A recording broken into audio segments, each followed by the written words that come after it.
गाते को जोहार गे चेल का मेना पे आसोक कराई पासे जो गे नपाय गे मेना बना तो तेहिं दो नोआ जो स्टूडियो बुन नेले कान नोआ दो बड़ा गया बुन श्री अम्बरा दुमका रे मेना अबुरेन जाने माने सिंगर स्टेपन दावा स्टूडियो कना और नोआ स्टूडियो बारे तेगे बार कथा को पैसा मांग रे दोहई मेंदा तो दिला नोआ वीडियो बिना स्किप तो नेल मा तो दिला बाउन बिलमा कथा तो नोआ गे जे नोआ स्टूडियो रे चलावेन बछर ओका सेरिंग बिना रे रेट तहे कना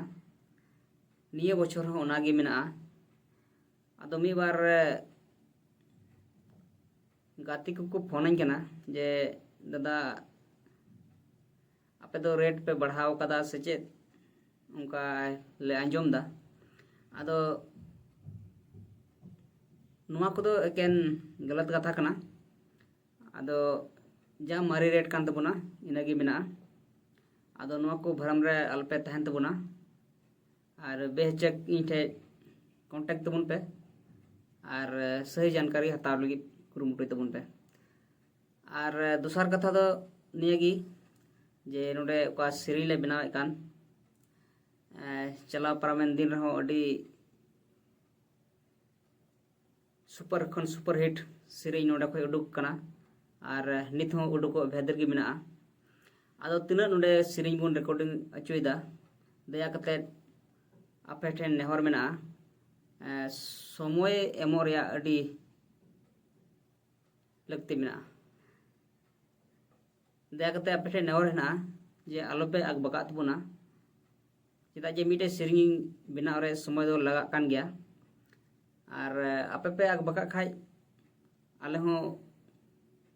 उन मौजते बाले बनाव दाड़िया कना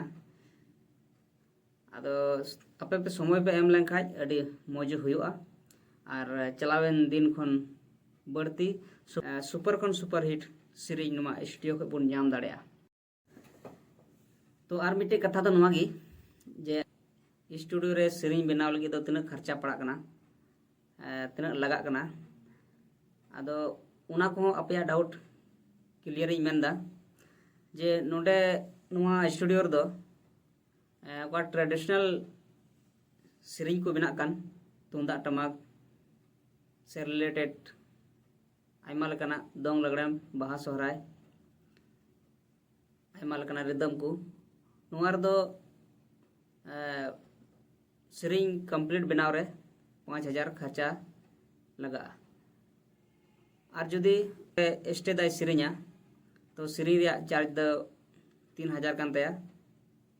उना 5000 रे 3000 एडवा और टोटल दो 8000 हुआ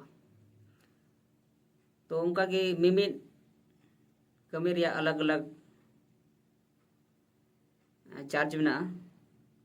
और जो भी मॉडर्न सीरीज जो बिना कना मॉडर्न सीरीज रे दो बडाई गया बुन और कोई को बबुन बडाई खाय बडाई लगी कुरुमुटु तबुन पे उना दो 6000 कना आदो दिला नोआ को डाउट कथा को पसै आपे रे थाय कना क्लियर कना माइन खान नोआ वीडियो दो इनका बुन कथाया आर बुन नेपमा दाराय कान वीडियो रे मा जतो को जोहार।